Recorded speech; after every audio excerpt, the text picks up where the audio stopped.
Bonjour, mesdames et messieurs, bienvenue dans votre émission Invité du week-end, comme je le fais tous les samedis, ou bien maintenant, si je ne suis pas là, vous allez entendre une autre voix, celle de Sambandoui, donc qui également, et les autres pour présenter cette émission, qui entre dans le compte de la rédaction de la Témoin FM. Merci mesdames et messieurs de pouvoir suivre nos programmes sur les antennes de la 107.0 et aujourd'hui nous avons le plaisir et l'honneur de recevoir encore une personnalité très forte, donc une dame du nom de Koumba Gaïka. Elle est la secrétaire exécutive de l'ASIES. Koumba Gaïka, bonjour. Bonjour Ansou, bonjour aux auditeurs et auditrices de la Témoin FM, merci d'être là aujourd'hui. Alors Koumba, on va discuter de plusieurs sujets, thématiques liées évidemment au VBG, violence basée sur le genre, mais aux mutilations génitales féminines. Ce projet s'inscrit évidemment dans le cadre logique d'un partenariat par le Fonds des Nations Unies pour la population, UNFPA, et puis le ministère de la Femme, de la Famille et de la Protection des enfants, si je me trompe. Peut-être que le genre n'existe pas parce que ce terme, ça fait beaucoup de débats. Alors, Koumba, de façon générale, vous êtes la secrétaire générale de l'Association des juristes sénégalaises. Qu'est-ce qu'on peut retenir d'emblée dans la lutte que vous menez toujours, disons, pour le respect des droits de ces couches vulnérables, en l'occurrence des femmes, des violences basées sur le genre, effectivement, puisque vous êtes tout le temps chef-d'œuvre. Ce travail qui a commencé ne finira jamais. Mais qu'est-ce qu'on peut retenir de ces actions qui entrent dans le cadre de l'UNFPA et le ministère de la Santé, le ministère de la Femme? Merci Ansou. Donc, l'AGS, comme vous le savez, est là pour la promotion, la protection des droits des femmes et des enfants en particulier. Et dans le cadre de ce projet, c'est le Fonds des Nations Unies pour la population, l'UNFPA, et la direction de la famille et de la protection des groupes vulnérables du ministère de la Femme, de la Famille et de la Protection des enfants, qui ont mis en place ce cadre, cette convention qui rentre dans la mise en œuvre d'un plan de travail avec une troisième phase sur un programme conjoint sur les mutilations génitales féminines qui a commencé en 2019 et qui va finir en 2023, donc bientôt. Donc on est à la troisième phase et pour les premières et deuxième phases, nous avons eu une collaboration avec l'UNFPA, avec la direction de la famille, collaboration qui consiste à faire des activités de sensibilisation, à faire des activités de vulgarisation, mais aussi à faire des activités de prise en charge de ces victimes. Parce que quand on dit victime de violences basées sur le genre, ou bien lutte contre les mutilations génitales féminines, il faut mettre en place un système de protection. Et dans ce cadre-là, nous avons l'appui de ces deux partenaires pour prendre en charge ces victimes. Mais avant la prise en charge, on fait de la sensibilisation pour éviter vraiment que ces violences-là aient beaucoup de tournures ou bien aient une grande ampleur. Donc c'est dans ce cadre que nous avons eu à faire beaucoup d'activités avec eux qui consistent à des émissions radio comme celle-là, des causeries, des journées portes ouvertes et d'autres activités de formation pour vraiment sensibiliser, vulgariser et mettre en place un système de protection de ces victimes. Alors, Koumba, récemment, on a fait une autre émission ici dans ce studio où vous intervenez par rapport au taux qu'on a entendu de violence basée sur le genre et de viol surtout au Sénégal. Dans le cadre des MGF, mutilation génitale féminine, les statistiques aujourd'hui sont, disons, quasi invisibles. Peut-être que vous traitez certains dossiers avec beaucoup de confidentialité, mais est-ce que les statistiques montrent que autant les violences de façon générale que vous avez dénoncées, mais les mutilations génitales aussi est une problématique à la longue par le passé même un sujet tabou. Comment vous y parvenez à travailler, à sensibiliser, à continuer à faire vos actions si on sait qu'il y a certaines normes et coutumes qui sont jusque-là intouchables dans certaines sociétés? Oui, effectivement, et dans les zones où vraiment ces pratiques sont très récurrentes, l'AGS mène un travail de terrain au niveau des communautés. Parce que quand on dit mutilation génitale féminine, il faut se dire que c'est dans la zone sud et nord où c'est très accru. Oui, dans la région de Sédhiou, Kolda, Matam et Kédougou. Vraiment, là-bas, c'est des pratiques qui sont là-bas, qui sont persistantes. Mais il faut dire qu'il y a eu beaucoup de recul. Parce que la loi de 1999, qui a fait une modification du code pénal, a apporté, comme on dirait, un point salvateur. Parce que c'est cette loi même qui a incriminé les mutilations génitales féminines. Parce qu'avant de cette loi, les mutilations génitales féminines n'étaient pas une infraction. Depuis cette loi-là qui est là, il y a eu beaucoup d'avancées pour la lutte contre les MGF. Parce que autant on avait un problème de dénonciation, mais on a remarqué qu'avec la vulgarisation, avec la sensibilisation des communautés, ces pratiques tendent à disparaître. Même si dans certaines zones, c'est des coutumes qui sont tellement ancrées que ce ne sera pas si facile de les éradiquer. Mais il y a eu beaucoup d'évolution. Ouais. Il y a eu beaucoup d'acquis en matière de lutte contre les MGF. Et dans le développement de votre programme, est-ce que sur le terrain, vous pensez à collaborer, à discuter, à aller vers ces chefs coutumiers religieux, les sensibiliser, comme vous le faites dans d'autres actions qui sont différentes de cette question sensible? Si on le fait, déjà dans les zones où ces pratiques sont plus récurrentes, nos coordonnatrices de droit ont une approche vraiment communautaire. Elles font beaucoup de sensibilisation. Elles font des visites, des VAD, des visites à domicile.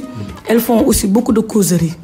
Il faut dire que dans ces zones-là, c'est des régions avec des coutumes, avec des pratiques tellement ancrées. Oui. Donc, mais on essaie vraiment avec nos sœurs qui sont dans ces zones de faire un travail vraiment très important là-bas. Est-ce que souvent, si vous approchez, ne voyez-vous pas peut-être de risque que ces cas, parfois avec votre proximité avec certains religieux ou bien certains chefs coutumiers, continuent peut-être ou bien se transforment en une amitié sincère jusqu'à ce que parfois des personnes prennent ces personnalités comme refuge?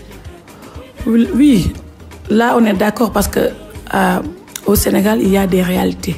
Mais la GIS a la chance, quand on va quelque part, quand on sensibilise, on va d'abord voir les chefs coutumiers et les chefs religieux dans chaque zone. Et on a une certaine notoriété telle que ces chefs coutumiers ou ces chefs religieux au moins nous prêtent une oreille attentive. On a réussi, parce que dans la zone de Kolda, on a fait là-bas un travail remarquable au niveau de ces chefs-là. Les MGF ont le taux de mutilation génitale féminine a baissé dans ces zones parce qu'il y a un travail de terrain qui a été fait par la GIS, mais aussi avec d'autres acteurs en synergie, vraiment pour mettre fin à ces MGF.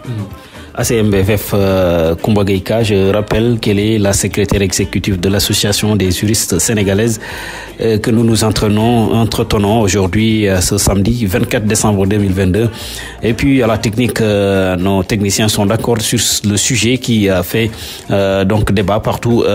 Évidemment, dans ce programme, vous avez pensé à une stratégie que je trouve un peu innovatrice, c'est le fait de mettre en place des lignes vertes. Comment ça se passe?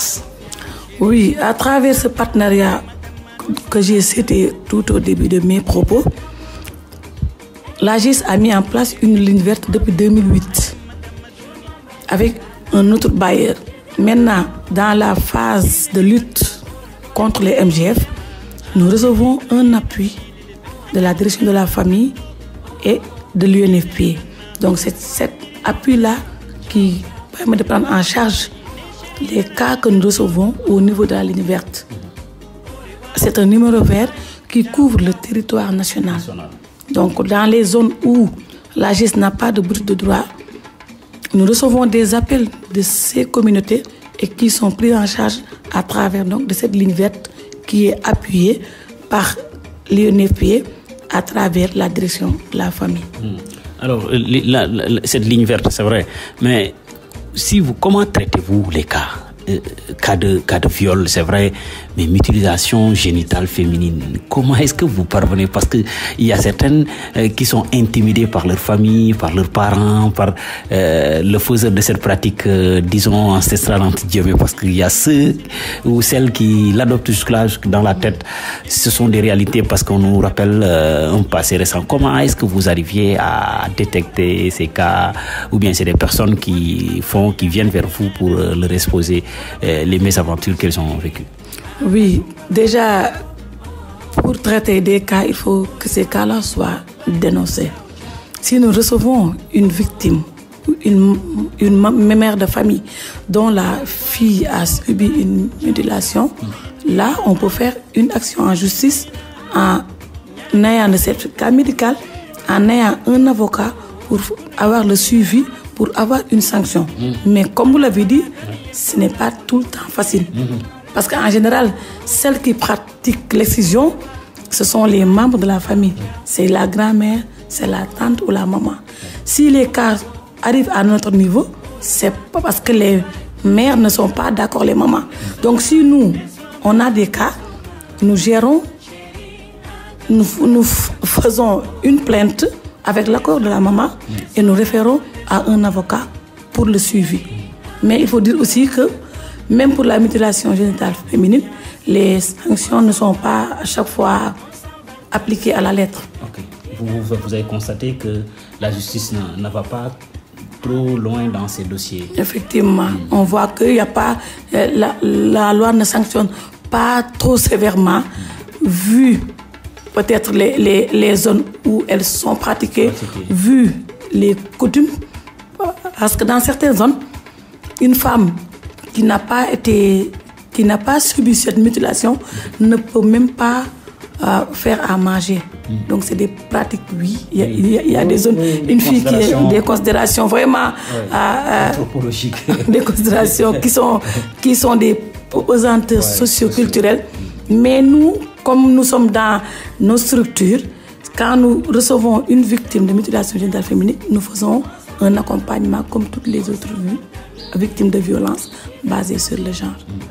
Alors, violence basée sur le genre, c'est sujet très vaste. C'est mutilation parce que c'est extrêmement important de parler de mutilation parce que on sait que c'est des pratiques avec lesquelles vous allez combattre pour sa disparition, mais la réticence, elle est là. Est-ce que vous pensez un jour que vous allez lever cet équivoque? Oui, avec l'appui de toutes les communautés, l'appui de l'État et l'appui des bailleurs. Et au moment où je vous parle, il y a un séminaire de 4 jours qui vient de se terminer à Saly avec l'UNICEF, l'UNFP et la direction de la famille, vraiment pour la 4e phase de ce programme de lutte contre les MGF. Et en espérant un changement de mentalité. Oui, surtout. Un changement de mentalité. Ça, oui, si on a un changement de mentalité, parce que peut-être au départ, les dames qui le faisaient, les grand-mères, c'était des dames qui étaient... Bon, c'était du temps entre 80 et 90 jusqu'à peut-être les années 2000. Mais maintenant, les sociétés ont évolué, les gens ont évolué. Vraiment, on espère qu'il y aura mutilation génitale zéro parce que les gens savent les conséquences néfastes que ces mutilations... Les approches ont changé également. Les approches ont changé. Les conséquences néfastes que ces mutilations ont sur les femmes. Donc, ils se sont rendus compte qu'il y a un aspect médical maintenant qui est là et qui doit être pris en compte. Pourtant, dans vos plaidoyers, cela ne manque pas que vous alertez sur les rendus des tribunaux, sur des cas, que ce soit de viol physique, moral ou des mutilations génitales. AGS, association de juristes, quand même, vous ne manquez pas de pouvoir taper du poing sur la table parce que vous maîtrisez Dijon ce chemin. Vous êtes de ces hommes des femmes qui connaissent le droit. Oui, nous, quand on a des décisions où on n'est pas où la victime estime que son droit n'a pas été respecté ou le droit n'a pas été dit, nous avons la possibilité de faire un appel. Maintenant, pour ces mutilations génitales, il faudra juste avoir le nombre de cas qui ont été jugés au niveau des tribunaux. Et là, comme vous l'avez dit, faire du bruit et dire que c'est une loi qui est là et qui doit être appliquée strictement à la lettre, vu les conséquences dont j'ai plutôt énumérées. Donc, en tant qu'association de défense des droits des femmes et des enfants, nous insistons à ce que les textes de loi, les règlements, tout ce qui est règlement et normes soient vraiment appliqués.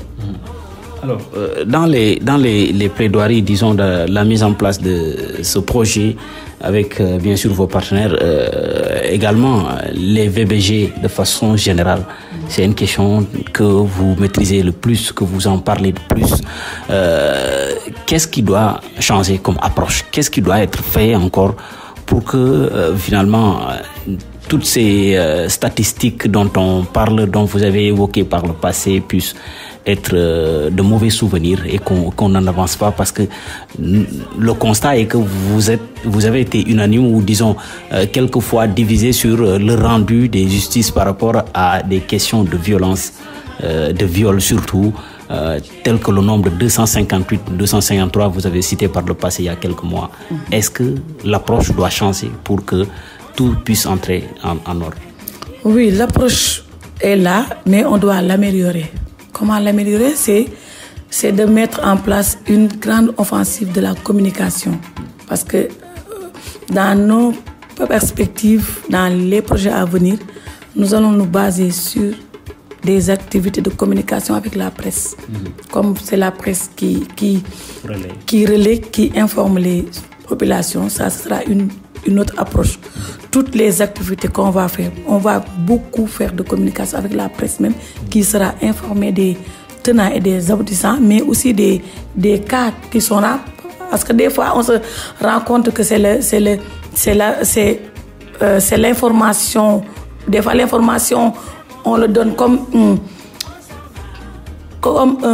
fait divers, donc tout banal. Donc, d'où le lieu vraiment de sensibiliser sur la gravité de ces violences-là qui ont des conséquences très néfastes.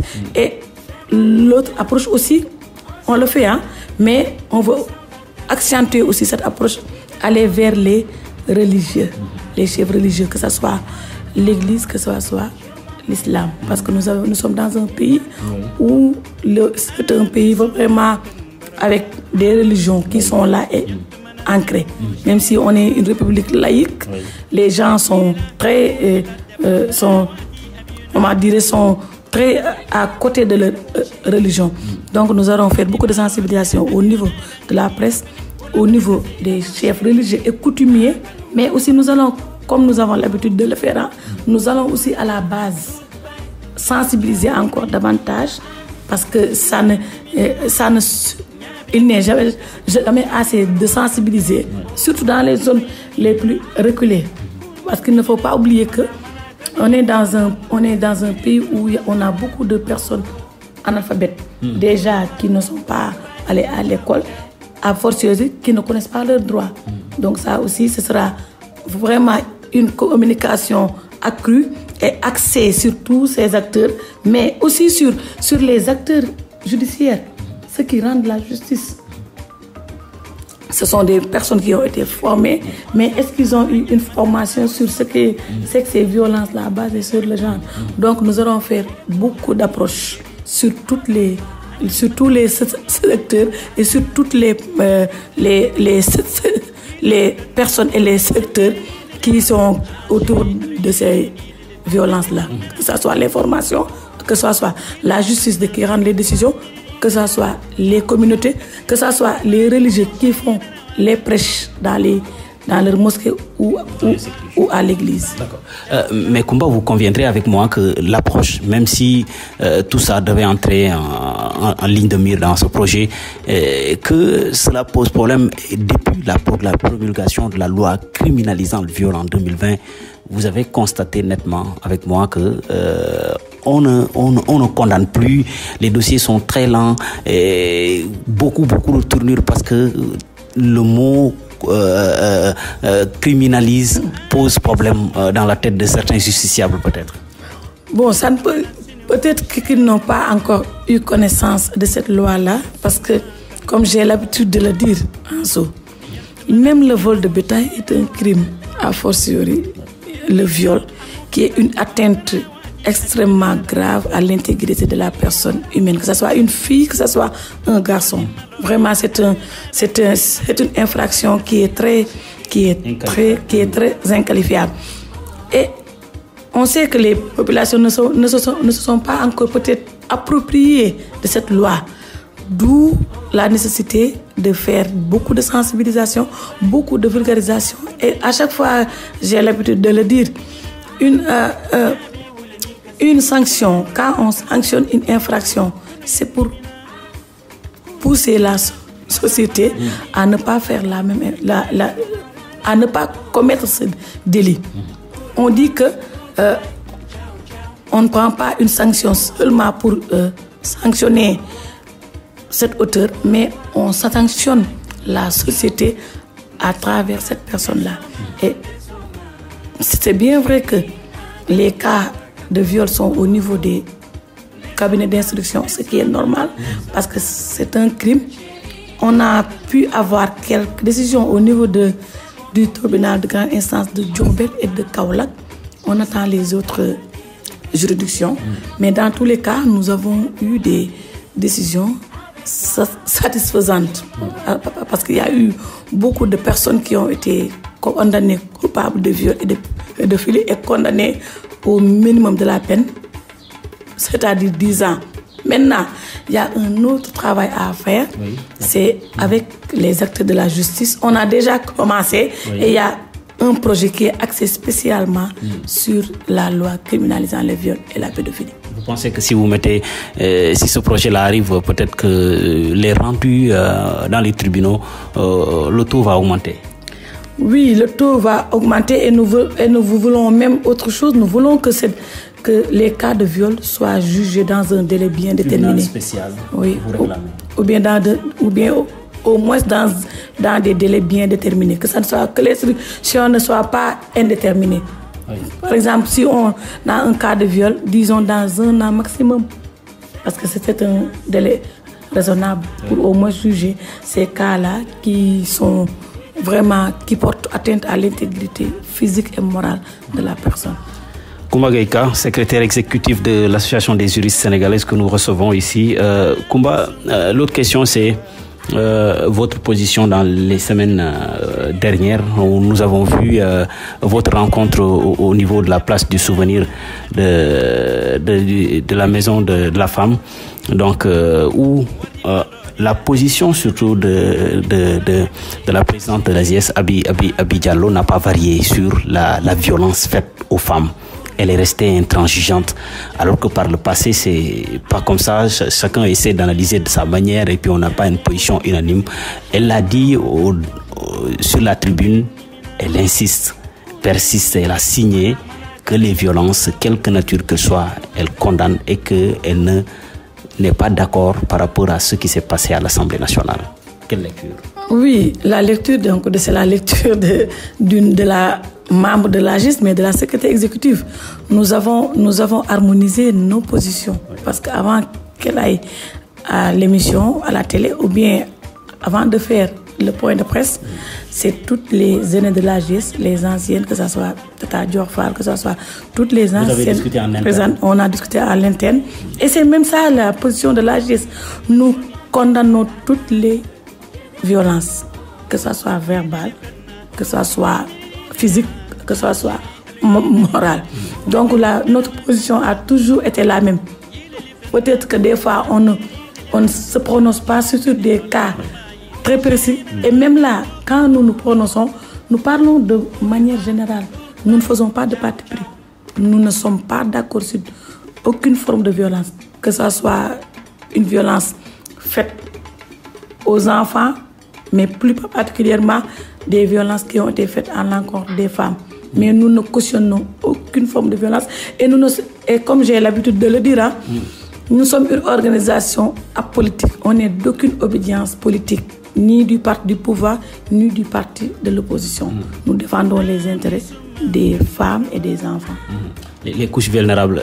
Maître Georgiane, sur ce même plateau aussi, a réaffirmé, quand on l'a interpellé sur la question que depuis le cas de viol, de supposé viol entre la masseuse Adji Sarr et Ousmane Sonko, que l'ASIES a eu à rencontrer, elle a fait cette révélation, Adji Sarr qui est venue en tant que femme, vous l'avez écouté, comme ce que vous faisiez à tous vos clients, vous l'avez écouté et vous savez comment est-ce que vous allez travailler dans ce dossier, mais vous ne voulez pas faire de la politique ni de crier par-ci par-là, parce que ASIES, c'est la confidentialité. Oui, comme vous l'avez dit, c'est la confidentialité. On est tenu par la confidentialité. On ne peut pas dire... on est d'accord que cette affaire-là a été médiatisée, beaucoup médiatisée. On a reçu beaucoup... On nous a taxé de beaucoup. On vous a même tapé dur. On a tapé dur, mais on reste dans notre logique. Que ce soit Adji Sarr, que ce soit une autre victime, nous restons les mêmes. Nous recevons les mêmes, nous recevons toutes les couches vulnérables, nous recevons toutes les victimes de violence et nous leur offrons les mêmes services. On ne fait pas de distinction. Et nous recevons, à chaque fois, je l'ai dit dans un plateau, nous recevons des cas tellement sérieux, des cas tellement graves, qui concernent des cas tellement sensibles, qui concernent des autorités, que ce soit des autorités étatiques, que ce soit des autorités religieuses, que ce soit des, entre guillemets, des stars. Mais vous n'entendrez jamais pas l'ASIES en parler parce qu'on est tenu par la confidentialité et on ne peut pas, à chaque fois qu'on reçoit une victime, aller à la presse, devant la télé ou bien à la radio pour dire que effectivement nous avons reçu telle personne, nous lui avons proposé tel. Ça, ce n'est pas notre rôle. Nous restons dans notre logique. Depuis 1974, des femmes juristes au service du peuple et nous le faisons pour toutes les femmes qui viennent dans nos bouts de droit sans distinction de race, ni de sexe, ni de religion, ni d'appartenance à une partie. Voix autorisée également, voix autorisée. Donc si on vous taxe de tout ça, donc cela veut dire que vous êtes, disons, vous restez droit dans vos bottes, que le moment de communiquer vous communiquera et que personne ne va vous pousser parce que beaucoup pensent que vous avez trop attendu avant que Maître Georgiane ne prononce que vous avez en tout cas écouté une des parties dans cette affaire. Oui, les gens, on peut leur accorder parce que chaque personne, les gens peuvent avoir leur opinion.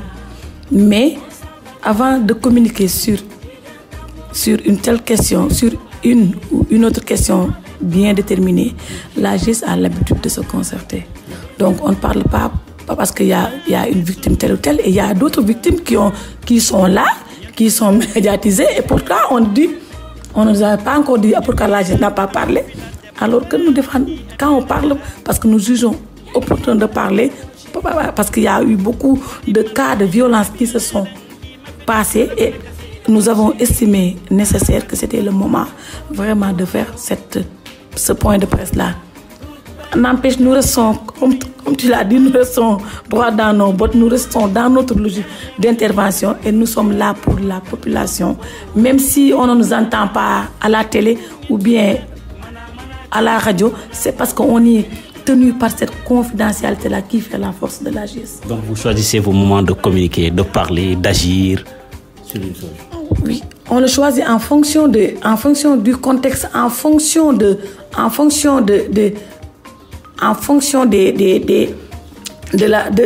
l'opportunité. Et dans le cas d'Adji Sarr, notre chargé de com avait fait une ITV à Missaro, donc qui a quitté bientôt 1 an. Elle en avait parlé dans une chaîne YouTube qui a été reliée. Là, on a parlé un peu tard, mais on a parlé sur ce cas spécifiquement. Et comme je le dis, comme je le rappelle, on ne parle pas spécifiquement sur des cas. Même concernant l'affaire de l'Assemblée, on généralise. Nous ne défendons pas une femme, un enfant, un homme ou autre chose. Nous défendons une cause. Mais Kouba, il faut être d'accord qu'il y a des cas où vous ne pouvez pas attendre au moment où tout le monde en parle. Vous adoptez le silence ou la stratégie ou le discuter en interne, alors que le moment n'attend pas. Non, il faut nous reconnaître qu'on est une association, on a des membres, on a un bureau, on a un conseil d'administration. Et malgré tout ce qu'on nous a reproché, on a beaucoup entendu, on ne pouvait pas se prononcer sur ce cas-là. Déjà, on est jusqu'à présent tenu par la confidentialité, donc on ne peut pas, une affaire pendante en justice, une affaire où on est tenu par la confidentialité, d'aller révéler des choses ou autres. Donc on est tenu par cette confidentialité, ce qui nous a poussé à ne pas en parler au moment venu. À ne pas en parler au moment venu. 107.0 Témoin FM. Aujourd'hui, c'est le samedi 24 décembre 2022. Nous recevons dans ce studio vous qui venez de nous prendre en cours de cette émission, Koumba Gaïka, de son nom. Elle est la secrétaire exécutive de l'Association des juristes sénégalaises. Donc, Koumba, nous discutons des sujets de MGF, mutilation génitale féminine, qu'on a, disons, parlé quelques lignes parce qu'on ne peut jamais boucler ces questions. Et puis, la violence basée sur le genre, le cas du viol proprement dit. Donc, on a évoqué également le numéro vert. Mais, Koumba, Aziès, je crois que l'actualité oblige. Aziès n'a pas reçu de fonds Covid. Non, fonds Covid, non, on n'a pas reçu de fonds Covid.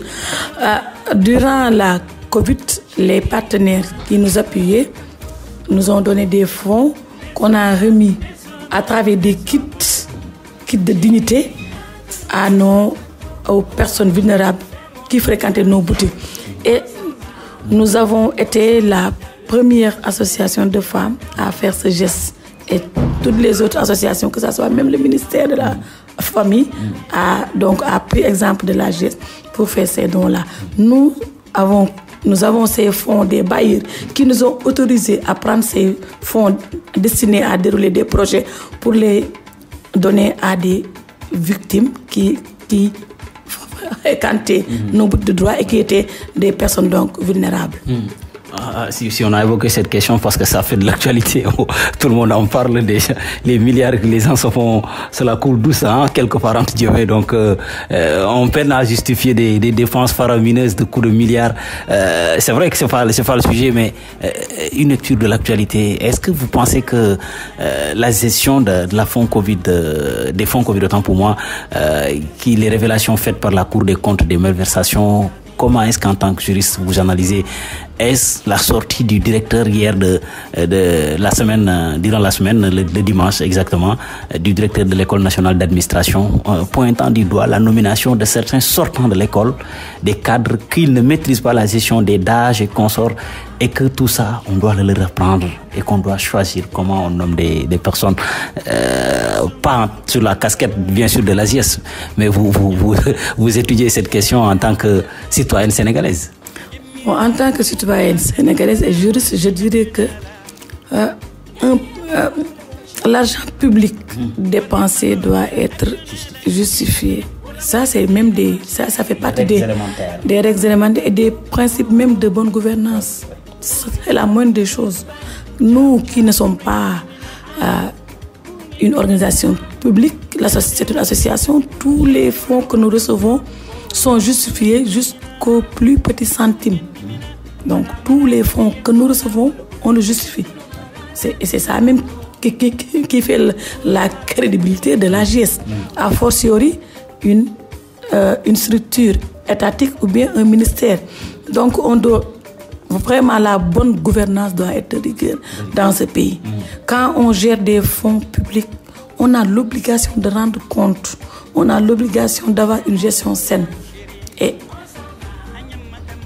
on sait qu'il y a eu beaucoup de marchés et autres, mais quand on est accusé de quelque chose, si on ne l'a pas fait, il suffit juste de prouver le contraire. Oui. Si on a les pièces justificatives.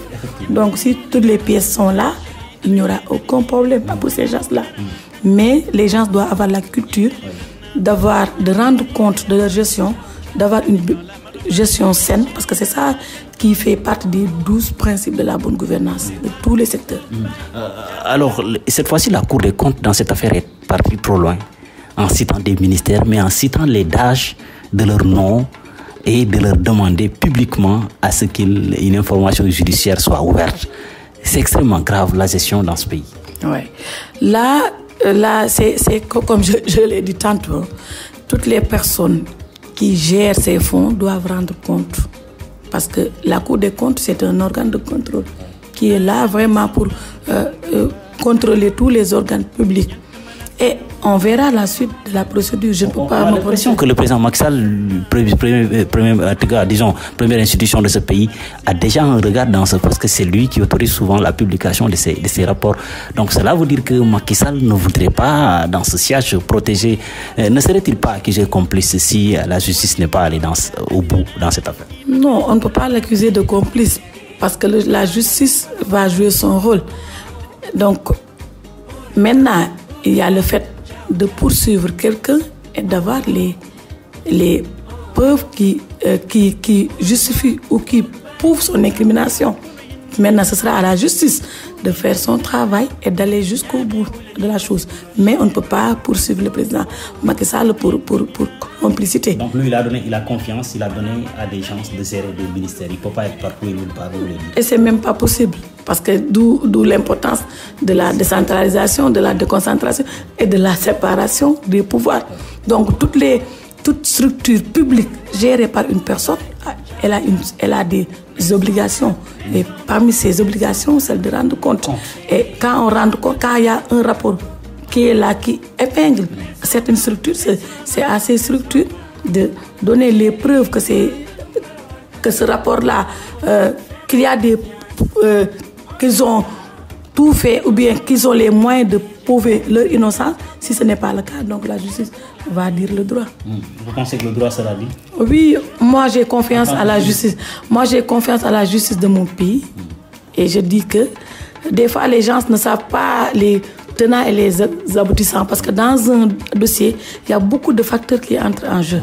Donc moi, à mon avis, à mon intime conviction, je pense que la justice va faire son travail. Pourtant, la Cour des comptes n'a pas demandé grand-chose. Elle a demandé à fournir les pièces justificatives. C'est ça le problème. Ouais. Et les pièces doivent être là. Ah oui. Parce que si on effectue une dépense, mais ça c'est le plus élémentaire et les DAF et les gens le savent. Donc je pense que cette affaire-là, la Cour des comptes et la justice ira jusqu'au bout et on aura, si les gens n'ont rien à se reprocher, donc les rapports seront rendus, et s'il y a des gens qui sont incriminés, et là la justice aussi, elle va faire son travail. Donc, et comme vous l'avez dit, on ne réclame que des pièces justificatives. Si les pièces s'ils ont omis de mettre ces pièces-là, ils vont juste rectifier. Maintenant, si ces pièces-là n'existent pas aussi, ils vont rendre compte.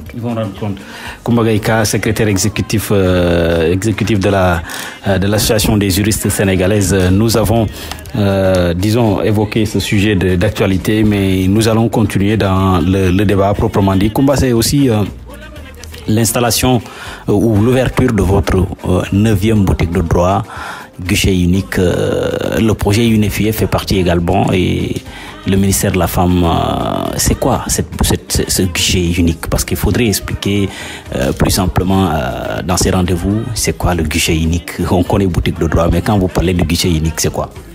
Oui, le guichet unique, c'est un ensemble de services où il y a les structures de santé, où il y a les structures pour recevoir les jeunes, où il y a une structure pour financer les populations.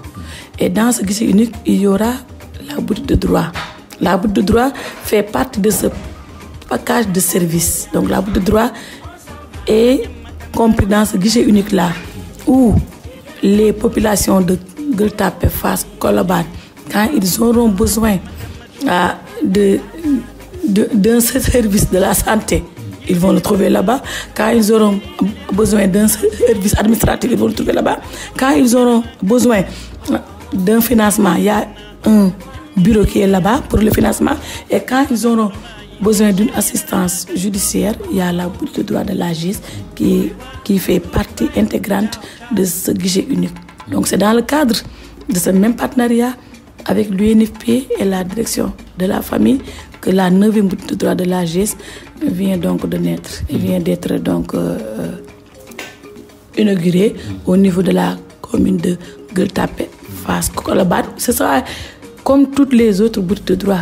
Nous allons recevoir des victimes, nous allons faire de l'assistance, nous allons faire des conseils, nous allons faire des requêtes. Tout ce que les autres boutiques de droit font, la boutique de droit qui est au niveau du guichet unique va faire la même chose. C'est juste que c'est intégré dans un package de services avec d'autres structures, que ce soit la santé, que ce soit un service de financement pour les femmes et les jeunes. Alors, cette boutique, elle est installée dans le guichet unique, donc au niveau de la mairie Gueule-Tapée Fass Colobane. Est-ce que aujourd'hui la nécessité de créer encore d'autres boutiques, parce que vous en avez à travers le pays 9, toutes les régions, je crois que aujourd'hui c'est une nécessité que les régions bénéficient des boutiques de droit. Quels seront les dispositifs ou disons les politiques managériales que vous menez envers les partenaires pour pouvoir élargir encore les boutiques de droit? Est-ce que vous y pensez? Ça, c'est notre combat quotidien. C'est le combat de tous les jours de l'AGS. Parce que déjà, les boutiques, en plus d'être des centres d'accueil et d'écoute, c'est l'accès à la justice des populations. Parce que quand on a un problème de droit et on ne sait pas à qui se référer, les boutiques de droit jouent ce rôle-là, ce rôle d'écoute, d'orientation et d'accueil de la population en général. Quelle que soit la matière du droit. Et nous avons dans l'optique, et ça ce sont les perspectives. Nous voulons vraiment dans chaque chef-lieu de région une boutique de droit. Donc nous en avons 3 à Dakar et 6 dans 6 autres régions. Et il y a des zones où la demande elle est là. Nous recevons beaucoup de personnes quand nous faisons une activité ou bien quand nous allons danser dans les zones un peu reculées, c'est un besoin qui est là et c'est des populations, c'est des structures qui nous disent que vraiment nous avons besoin de ces bouts de droit pour que les populations au moins connaissent leurs droits et accès à la justice, mais et aussi c'est un moyen de sensibiliser. En dehors du fait de prendre en charge les victimes et autres, il y a cet aspect-là de conseil et d'assistance. Je suis une maman, je suis un papa. J'ai besoin que mon enfant ait un extrait de naissance. Le délai est déjà écoulé. Je ne connais pas qu'est-ce que je dois faire. J'ai une maison. Mon époux est décédé ou bien ma femme est décédée, on doit succéder. Qu'est-ce que je dois faire? J'ai des problèmes de travail, j'ai des problèmes. Donc, toutes les matières du droit sont discutées au niveau de nos bouts de droit. En plus de faire de la prise en charge des victimes de violences et autres. Donc, c'est des centres d'écoute et d'assistance et d'orientation de toute la population en général. On ne fait pas d'exclusion, c'est toutes les populations qui viennent au niveau de nos bouts de droit et on sait que dans certaines zones où déjà il y a un manque de moyens criards, il n'y a pas beaucoup d'avocats qui sont là-bas, donc les bouts de droit joue un rôle de proximité de la justice.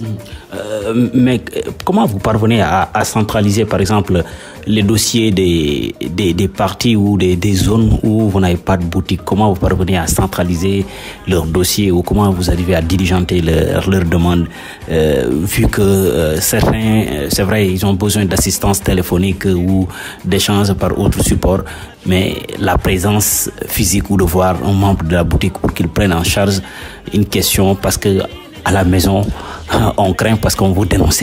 On craint. Donc, comment est-ce que vous parvenez à centraliser les cas et à gérer les dossiers? Oui, au niveau, comme on l'a dit tantôt, d'où l'importance et la nécessité de notre ligne verte. Par exemple, je donne une zone où on n'a pas de boutique de droit. Par exemple, à Louga, nous n'avons pas une boutique de droit. On a une boutique de droit à Kébémer. Si l'on reçoit un appel de cette zone-là, nous allons faire le suivi à travers la ligne verte, mais nous nous allons référer au niveau de la boutique de droit de Kébémer si la personne ou bien la victime a besoin d'un référencement. Nous gérons des cas à distance. Nous gérons des cas qui nous viennent de Tambacounda et de Kédougou. Et en plus de ça, la GIS a des parajuristes dans tout le pays qu'on a formés et qui nous servent de relais. Donc quand on a des cas qu'on gère à distance, on le gère avec l'aide de ces parajuristes. On le gère aussi avec l'aide des boutiques de droit les plus proches.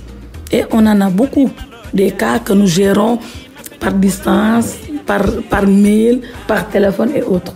Et on arrive à commettre des avocats. Par exemple, la semaine passée, on a commis un avocat pour aller dans la région de Diourbel pour gérer un cas de violence. Coumba Gaïka, je ne le finirai jamais assez. Donc, je disais que je reçois une dame qui n'est pas comme les autres. Donc, Coumba Gaïka, secrétaire exécutive, vous aurez reconnu sa voix, cette pertinence donc de répondre à nos questions. Les juristes, elles maîtrisent bien leur sujet. Alors, Coumba, violence basée sur le genre. Dans certains contrées, le phénomène est trop patent et les cas sont masqués. La dénonciation devient une problématique. Parce qu'il y a la psychose derrière, la menace, il y a beaucoup de choses. Cette situation, comment est-ce que vous y arrivez à traiter des cas, mais aussi à s'imprégner de la situation? Parce que surtout aujourd'hui, vous avez dit, c'est vrai que vous ne dénoncez pas, vous êtes dans la confidentialité, mais il y a des gens qui vivent avec psychose au sein de leur famille parce qu'ils sont en train de subir toutes sortes de problèmes. Comment est-ce que ces gens-là auront le courage de venir vers vous? Nous dénonçons, Anso. Nous dénonçons. On dénonce en faisant... Nous travaillons à parfaite synergie avec les forces de l'ordre, les forces de défense et de sécurité, que ce soit la gendarmerie, que ce soit la police.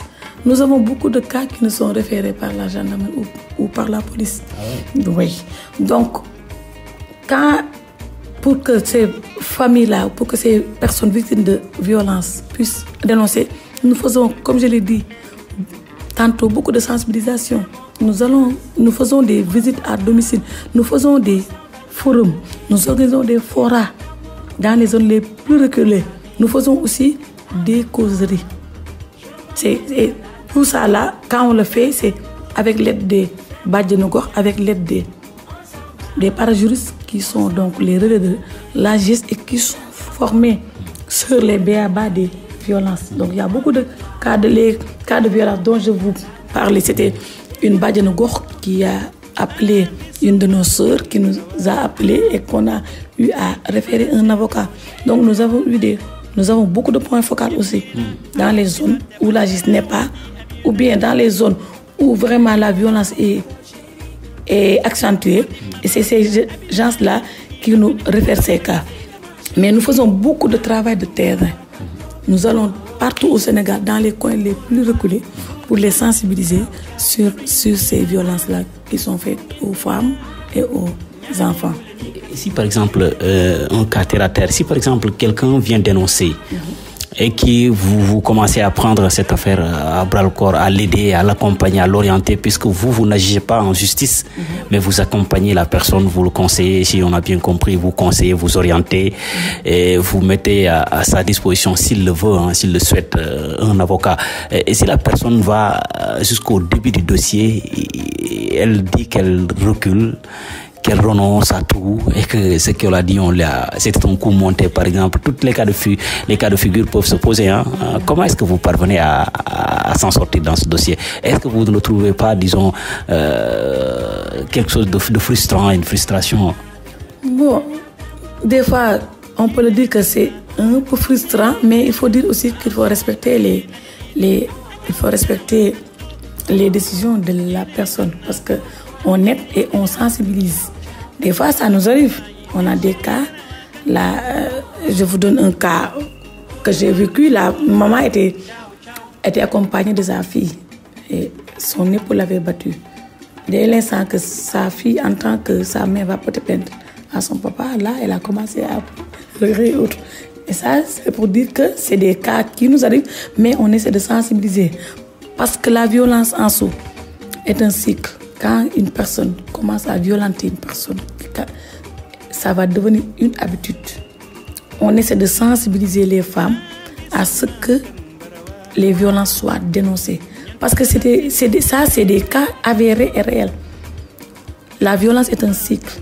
Si la femme vient, on a une procédure, elle se désiste. Si elle désiste, alors que la plainte est déjà au niveau du parquet, là, l'action publique va continuer. Parce qu'on dit que le procureur, il est là pour la société.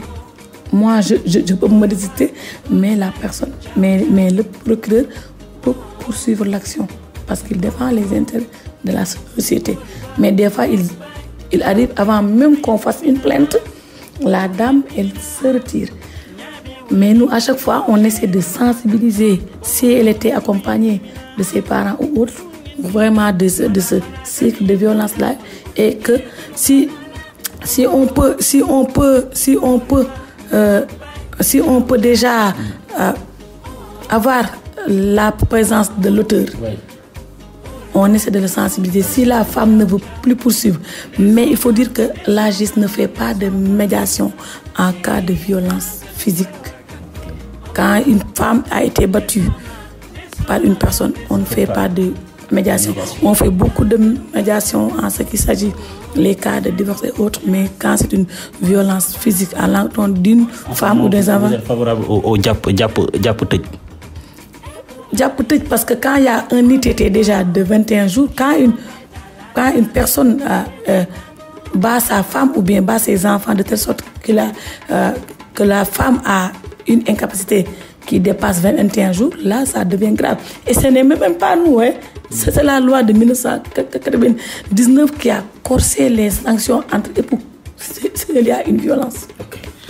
Koumagueïka, nous sommes dans la dernière ligne droite, certainement ce sera notre dernière question. Est-ce que parfois vous ne vous retrouvez pas dans un piège qui est posé par quelqu'un, vous, en l'orientant, en l'écoutant, en la conseillant? Est-ce que vous ne vous rendez pas compte que les arguments avancés pour, disons, parler de viol, quelque nature que ce soit, que cette personne-là n'est pas en train de nous dire la vérité? Vous parvenez, est-ce que vous arrivez à déceler déjà les errements ou les manquements dans les premiers mots que vous tirez de... Effectivement, à force d'écouter, d'entendre les gens, à force de voir les gens, on reconnaît celles qui disent la vérité et celles qui ne disent pas la vérité ou qui relatent les faits de manière tronquée. Maintenant, on vous dit ce que la loi dit. Vous avez dit que vous êtes victime de viol ou autre. Si jamais cette infraction n'est pas avérée, l'auteur ou bien la personne que vous poursuivez peut à son tour vous poursuivre pour dénonciation calomnieuse. Et ça, je le dis. Il ne faut pas, parce que dans le cadre d'une de nos activités, il y a un homme qui s'est levé en me disant même, madame, et c'est les gens qui sont en prison, qui ont été condamnés pour tel... et qui, après 3 ans ou 4 ans de détention, ont été tout bonnement relaxés. Je leur ai dit, ce n'est pas notre rôle, nous, l'administration de la justice, c'est à la justice de mettre en place un système adéquat pour que les gens qui sont en détention soient jugés le plus rapidement possible. Mais également, vous, quand vous êtes victime de dénonciation calomnieuse, mais c'est la loi qui vous donne cette possibilité-là de porter plainte contre la personne qui vous a mis en prison. Donc, chaque fois, je le dis, quand la loi est là pour tout le monde, orga, erga, omnes.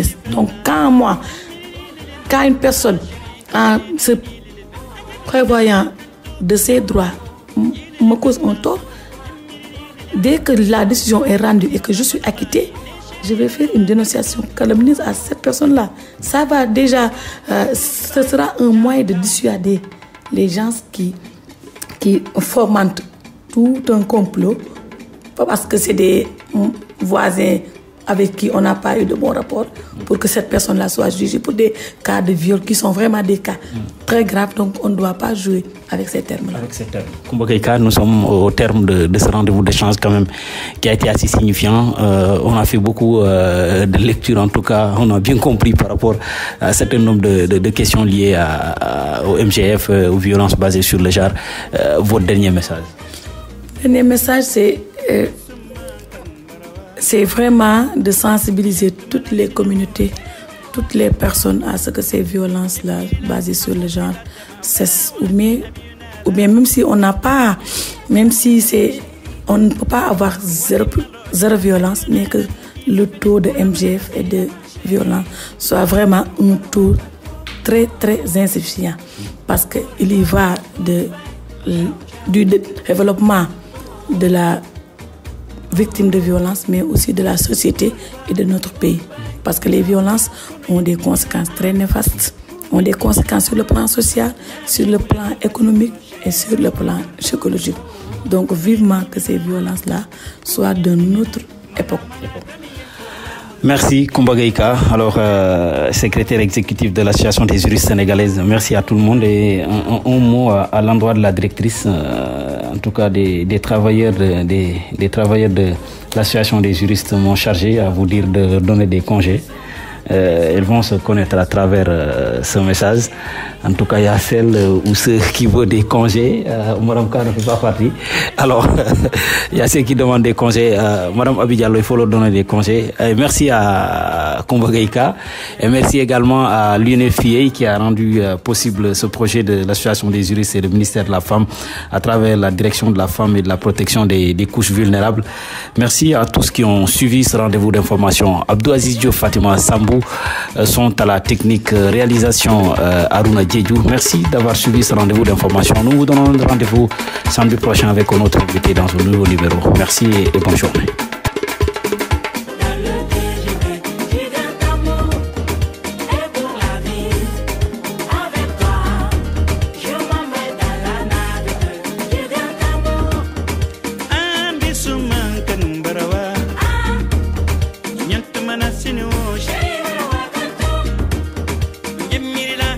Fila de ma